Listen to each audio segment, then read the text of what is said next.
strain. Most seasonal influenza A H1N1 virus strains tested from the United States and other countries are now resistant to Tamiflu. Tamiflu has become a nearly worthless drug against seasonal flu.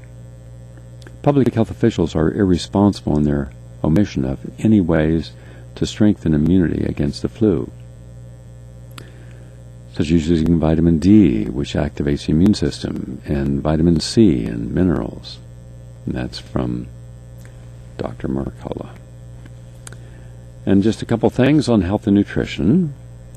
Natural compound in extra virgin olive oil, what's called oleocanthal, may help prevent and treat Alzheimer's. And by the way, yesterday afternoon I had an interesting meeting. I've had so many of my friends die recently. It's extremely discouraging. You grow up with people, your memories go back when you have someone that you grew up with die, and you recall in those sad moments afterwards playing kick the can as a kid and hide and go seek and all the fun you had in school, and because I grew up with these kids since I was 1 year old, and they're always the best buddies. But all my friends who died had three things in common. They were all very funny, nice guys, easy to be around, a kind of get along, go along type of attitude. And I found this is true for most of the people I grew up with in West Virginia. But when I lived in Texas, and I really enjoyed living in Texas, in a small town, 246 people in Tioga, Texas, and my ranch was really kind of the center of the town. A lot of people worked on the ranch. They had the same attitude. Very easygoing. I mean, everything was easygoing. I never will forget the day I got a call from the mayor, and who also happened to be my plumber. In these small towns, one day he's in the mayor's office, next day he's out there in a tractor digging a hole to put in a septic system. I mean, That's what you think of politicians, isn't it? Yeah, well, no, these are good old boys. They're different. But anyhow, he says, Gary, he says, I'm watching something a little unusual. I said, what's that? He said, well, I can't call it a parade because it isn't. But down the main street of town, all the 3 blocks, right? He said, I'm sitting here in Clark's Barbecue, and there's a herd of 57 buffalo being led by a big bull buffalo walking in the street, and that big bull, your brother Howard's got its nose, and it's just walking it calmly. Evidently they got out and went meandering through the streets, and Howard went over there and got the bull and rounded him up, and they're all going back again. He said, you never know what you're going to see down here. Easy going. People know that life happens, so you don't get in there and make an issue of everything. And I like that. I like people who don't make an issue of everything and who can let stuff go. And that was the way people were in West Virginia, and that's the way people were in Texas. And that's why I have a fondness for both places. The limitation also comes with its strength. Its strength is fiercely independent people who pride themselves making up their own mind, but then who get trapped into that comfort zone. And then when you ask them to give up smoking or give up drinking or bad diet, they're not going to do it. It'd be easier for you to go up and pull their teeth out for them to give up coffee. Because when they ritualize something, it becomes a sacred act each day to have their cup of coffee in the morning. So I've become not just a friend, I've become a heretic. Now don't tell me about this. I don't want to hear that, Gary. And of course, I have to respect the boundaries, but I also care about it. And it was 2 years ago when I had a reunion, and I got my buddies together to come down to the ranch, Florida. And we had 2 wonderful days of reminiscing and talking about our lives.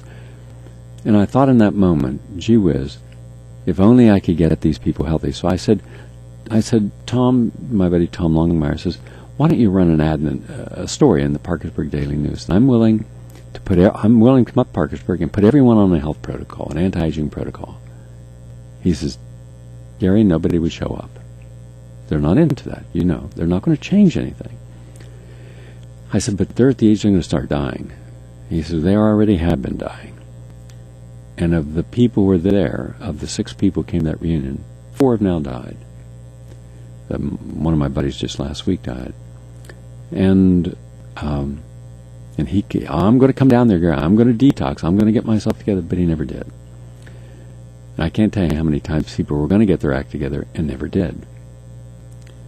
And so when I look around today at all the people in our society, I ask myself, if you knew that in a month or a week or a year you would have a stroke or a heart attack and you may or may not die, would you choose to change everything between now and then to stop it? Then I realized the vast majority of people wouldn't. We almost have this fetish of fatalism in our society. Well, what's going to happen is going to happen. Well, what can you do? When your number's in the book. What book? Who's got the book? Where's the number? What number? Change the numbers. Fix the system. Erase it. White it out. Put 1 year, no, 100 years. Change it all. And I'm thinking of the joy that you have when you have someone in your life, and then what happens is how you feel when they're not there, and how it refocuses you. And with all the more determination, to get the people. So I called one of my friends, because 2 years ago I had dinner with one of my friends, brilliant woman, professor at Columbia, and now retired. And at that dinner I saw that she was forgetting stuff. Funny, bright, but forgetting. And I said, why don't you take a protocol? Oh, you know me, I'm not going to do it. But now, when her son brought her in yesterday, I mean, she looked ancient, and she just does. She's losing it, Alzheimer's. So what I did yesterday is I brought in Marie McGovern, the woman who I've helped reverse most of her Alzheimer's, and she is going to help her. I gave him a protocol, and her son, who really wants to help his mom, is going to hire someone that's going to go in there and give her all of her supplements and take her to the doctor and get her the treatment. But on her own, she wouldn't do it. Just another one of those means of people who the effort at change is so problematic, they would rather just live with the consequences of what's going to happen. But when you're going to, all of the people listening right now are going to go through one of two doors in life. One is that everything is going to get worse. If you're fat today, you're going to be fatter tomorrow.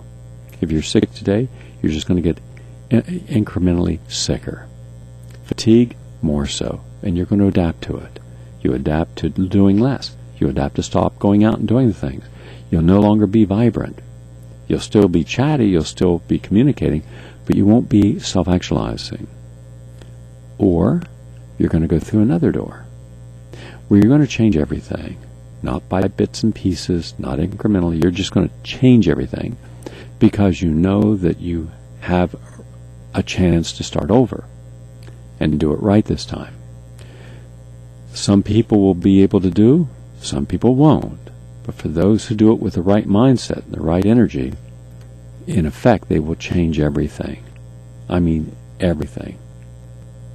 And when you can change everything, in effect, you rewrite your life story, which flies in the face of this whole idea that everything is predicted. It is not. Self-determination is what predicts our future. I just wish I came from an environment where people were less fixated on their comforts and more on their growth. But it's not just my hometown. It's not just my buddies I grew up with. It's everywhere. It's in every town, every community in America. Comfort addiction is the worst addiction in the world. It is the most deadly, because it creates all other imbalances.